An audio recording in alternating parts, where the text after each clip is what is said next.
Alright guys, welcome back, and in this video I'm going to talk to you about a dictionary in Python. Now, whenever you have a dictionary in real life, you have a bunch of words and they're associated with a bunch of definitions. Now in Python, we have names for these. Instead of words and definitions, we call them keys and values. And the cool thing about Python is you're not only limited to, like a definition like you would think in a dictionary, you can also use numbers and stuff like that. So let me show you an example right now.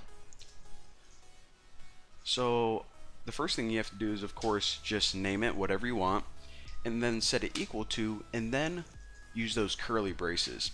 Now inside your curly braces, you're going to have sets of a key and a value.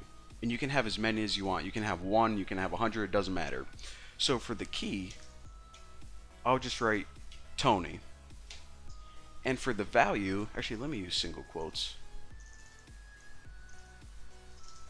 So write the key and think of this like the word in the dictionary, and then add a colon, and then after that colon is the value, and I'll write cool but smells. So say that this dictionary is storing like everyone in my class. So again, the key, which is Tony, and the value of this is cool but smells.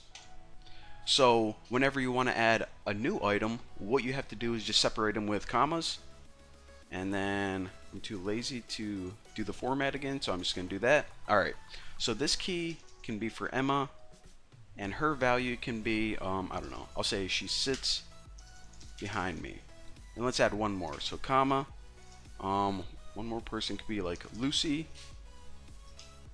and her value will be, I don't like Lucy because she asks too many questions.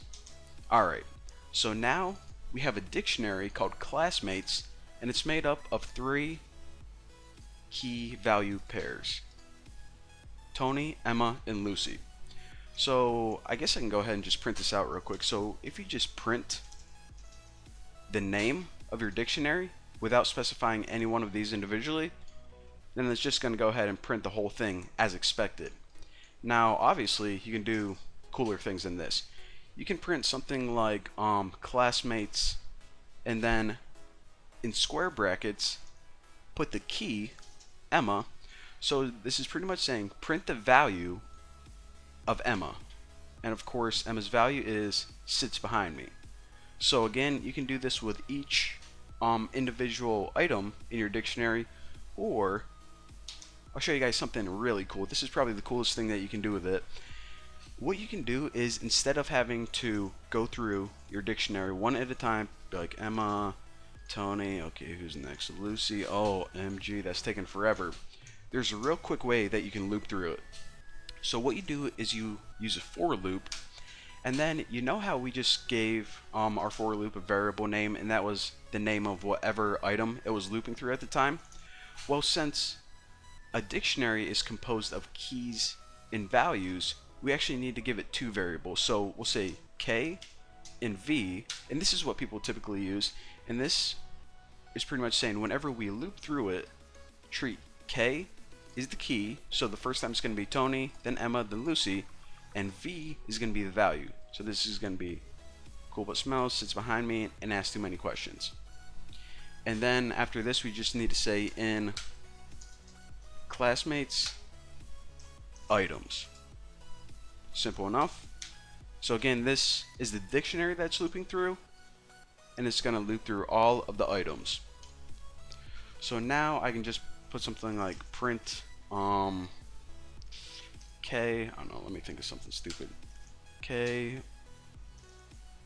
I don't even know how I can have this make sense. Okay, I'll just do something really easy. K plus V, which is pretty much going to print out this and this. Simple enough. So actually, let me get rid of these so it doesn't confuse you. So as you can see, since we didn't have spaces, let me add spaces real quick. So they're a bunch together.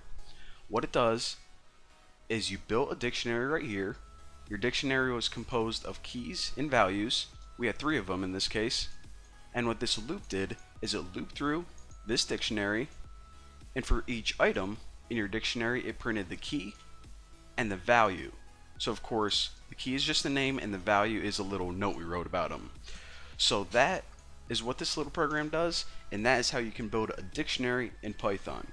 And in the next couple tutorials, they're actually going to be a lot more interesting than this, because I'm going to start showing you guys how to work with modules and also how to build a very simple web crawler. It's probably going to be the coolest program we made up to date. So thank you guys for watching, and I'll see you next time.